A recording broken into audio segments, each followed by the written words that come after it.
Welcome, everybody, to the very first episode of All the Things Harry Potter. I'm Jade, and I'm here with my husband, Nate. Hello. We're going to get into Harry Potter and the Sorcerer's Stone. Awesome. I cannot wait. Yeah, I'm excited, too. We're going to start breaking it down chapter by chapter, and really just picking it apart and diving into all the things that, you know, tickle you about Harry Potter. Or us, and hopefully all the listeners, too. That's right. You guys, too. So this was our very first episode that we ever recorded. Our first time sitting down behind mics, really. It was a new experience for everybody, and it was a little bit rough. The audio's not the best. It was a little bit rough trying to fit everybody together. But we got there in the end, and I think it turned out I had fun. Hopefully it's fun to listen to. So with that, this is us getting into Chapter 1, The Boy Who Lived.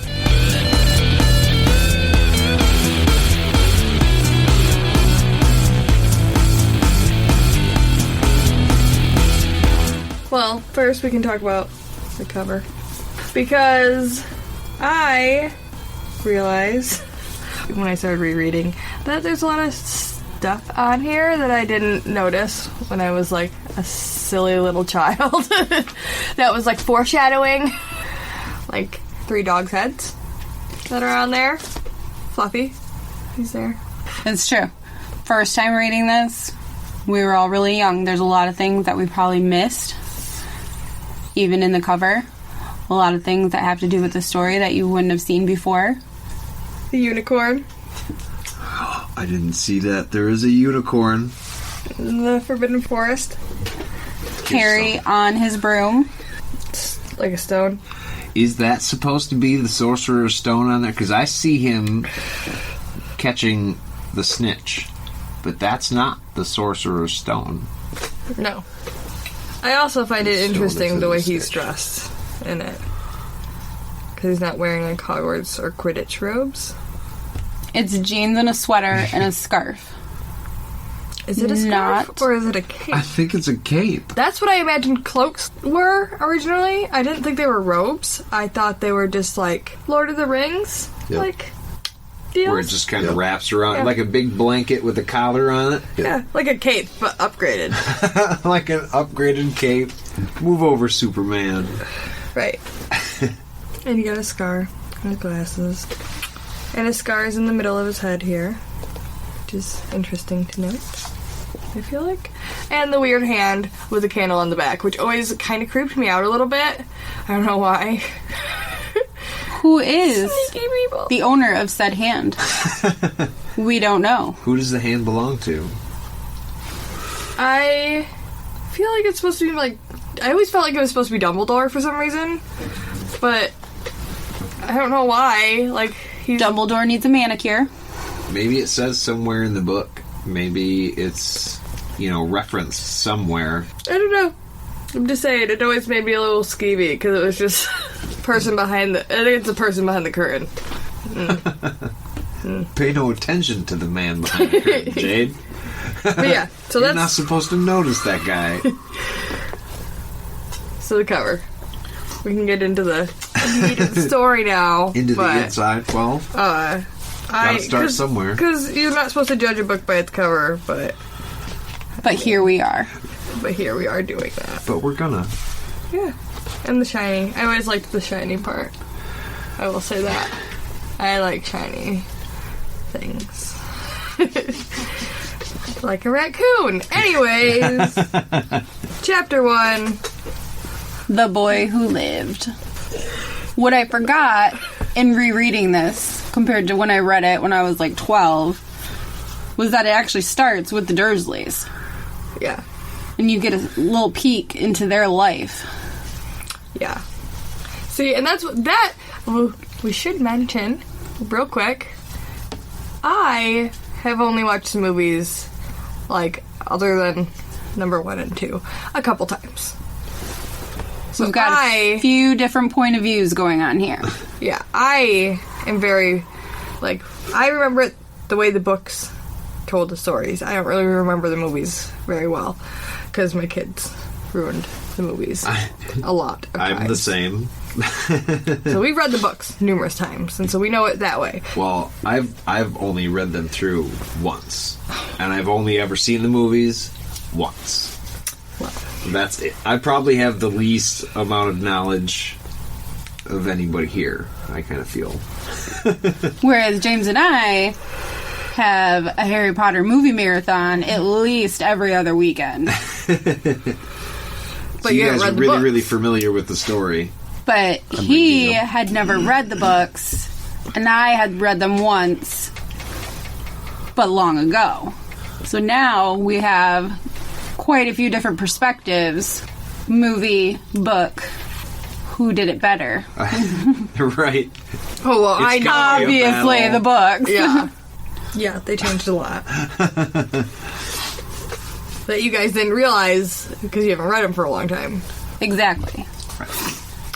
So, yes, we start with Mr. and Mrs. Dursley.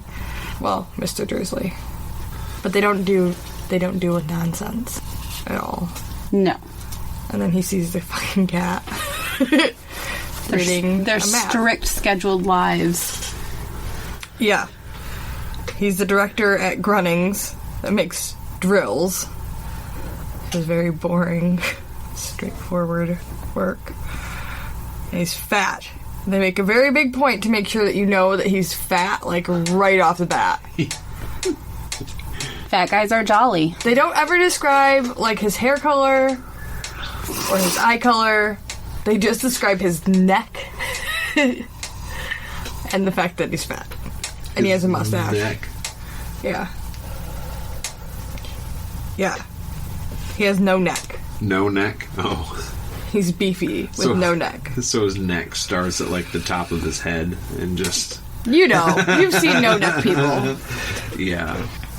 It's the opposite of that meme with all the neck. You know. Like his wife. Right. Petunia. She has the long neck. Right. Who's thin, blonde, with 2 times the neck of a normal person. For craning over the fence. I don't know why, but I visualize a bird of some kind. Whenever I read about her. I don't even know which one. Just, like, maybe a toucan or something with a real big... I don't know. Well, she is nosy. Yeah. She is nosy. Maybe that's why.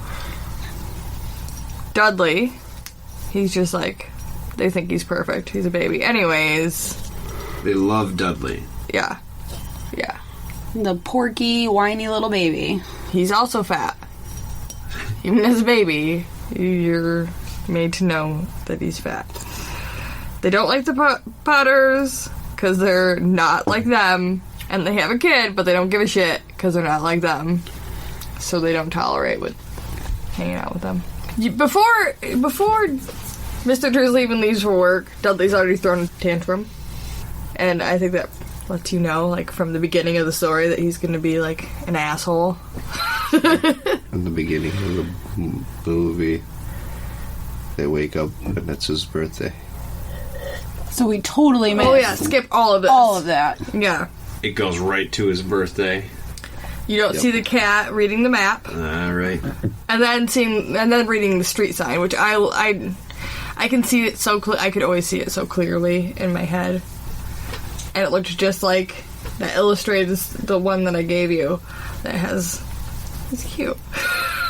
Little tabby cat. They describe her as a tabby cat. And then he sees the strange... He sees all this weird shit all morning.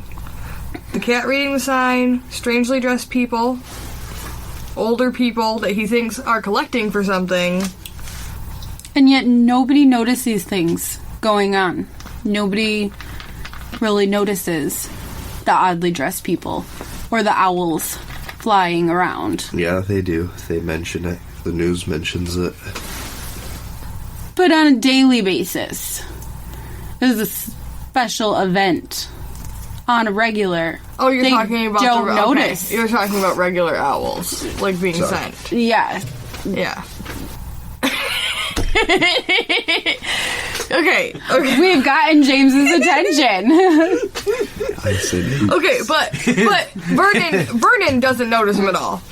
He doesn't notice anything except the people. He's like, those people are fucking weird. Whatever.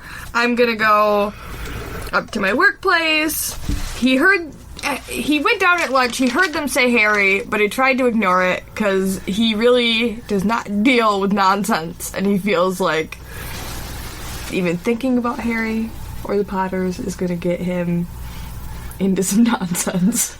He is just not about it at all. Well, he doesn't want to go home to the wife and have that conversation.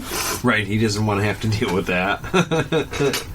Which I guess you can get. You don't want to ever bring up somebody that you know is going to piss off The wife. Right. or the husband. Like, if I know there's somebody that Nate isn't fond of, and I have to be like, hey, so guess who I bumped into at Myers today? He's not going to be happy about it, and I don't want to tell him. I will, but I don't want him to be like, God, fuck that person. And that's where we're at. Fuck the Potters. Like, Right. Who cares? Right. I have to turn the page. That's what happened. The page... Okay. He runs into a person in a violet cloak who's like, even muggles like yourself should be celebrating today, and like, freaking hugged him. And I don't know about you, but I'm not down with strangers just like touching me. So even as a like, I feel like not super closed-minded person, I wouldn't like that. And they also called him a muggle. So I could totally, like, as a child when I read it, I was like, yeah, he's being a jerk. That person wasn't being that bad, like, in retrospect. I didn't think it was that big of a deal. Now, as an adult who's like, personal space, please, and thank you. I fully understand Vernon being like, weird. Please don't touch me, and also call me names I don't understand. Oh, totally. Dude, Like that's who- two completely red flags. One, don't touch me. I don't even like people I like touching me. Don't touch me. And two, don't call me names. If you're a stranger, I don't know who you are, and now you've touched me, so I'm already irritated. And he kind of like, oh, well, that was weird. I'm going this way, though. I would have stopped. Like, who wouldn't have stopped and be like, dude, what's your problem? That's what Don't I'm saying. touch like, me. Don't call me this weird name. What? It would have been. It would have been a thing. Especially 2018. We're not questioning, why is today a good day? What's going on today? Right. Did I miss something? What's happening? Oh no, yeah, he's not even there. Nope. He's literally like, weirdo. I'm gonna go back home. He hoped he was imagining things. Which was weird because he didn't approve of people imagining things, which is a terrible thing. Like, maybe not terrible, but like, who doesn't like imagination? That, or maybe he's almost crazy from being so stern and no nonsensical. That he just Is that a snapped? word? Did that sound We good? can make that a word. It sounded smart to me.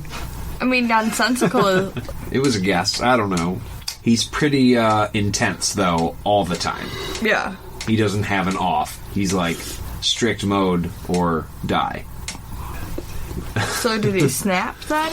I don't. Maybe that's what his That's what issue he's hoping. is. Is that he snapped. He's accepting the reality that he might have just, in fact, lost his mind. And then he gets home. He yells at the cat. What's he say to the cat? Shoo. Shoo? Is that the only thing he says? Yeah. Well, to him, it's just a cat. He doesn't know. That's true. The cat gives him a stern look, which is weird for a cat to do. Maybe not. She wrote it like it was weird for a cat to do, but now actually thinking about it, it's not. Do cats